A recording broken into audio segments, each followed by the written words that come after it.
Amaliyotda shundoq bir narsani bilish kerak saboqdoshlar, sizlarning atrofingdagi kishilarga bo'lgan ko'z qarashinglar amaliyotda u bir reallik emas. Sizlarni aytdi eski deb qaragan yoki meni zangli qildi deb qaragan yoki doim mendan foydalandi deb qaragan odamlar amaliyotda faqat sizlarning nimasi his tuyg'uingdan shakllangan bir xato tushuncha.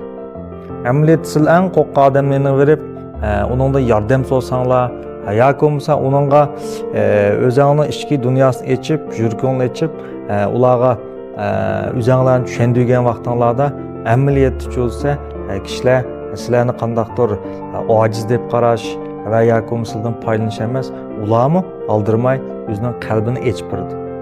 Ayollar o'rtasida bu texim shundoq.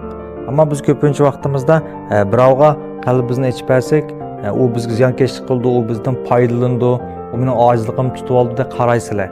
Bu faqat nimasi o'tmishdan shakllanib qolgan bir xilliqi, uylik shakldagi bir dunyosinglar. Agar buningdan chiqolmaganda-chu degan vaqtda sizning yeshingning agishib, vaqt o'tayotgandek turgan bilan amaliyot sizlar hayotingizning ma'lum bir qismida, o'tmishingdagi ma'lum bir qismda qetib qolgan, to'nglab qolgan hisoblansizlar. Qarmoqqa dushanba bo'lib, seshanba, chorshanba, payshanba, juma, shanba, yakshanba o'tayotgandek turgan bilan bu faqat vaqt o'tgandek his qilsizlar. Amaliyotda sizlar cho'disa, ma'lum o'tmishingdagi bir vaqtda qetib qolgan bo'lsizlar, to'xtab qolgan bo'lsizlar. Shu ba'zida o'zining hayotidagi bundaq nusxalarga diqqat qilib boqsa, o'xshash bir ishqa doim yo'liqayotganligini his qildi.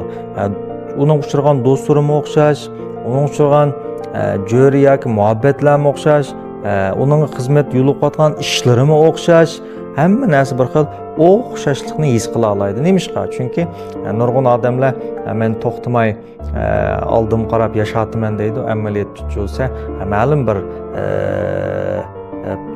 psixikalik vaqt ichida u to'xtab qoldigan gap. Shunga bir odam kunda bir qatam cho'qim nimasi o'zi qilolmayman degan bir ishni qilib sinab beqish kerak.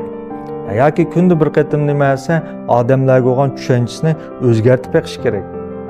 Shunga nurg'un vaqtlarda bizning energiyamiz o'zimiz shakllantirib olgan shu xato dunyo ichidagi o'zimizning mudofaasiga bekchiq sarf bo'lib ketgachga bizdan iborat chiroqning yurishiga energiya qolmadi degan gap.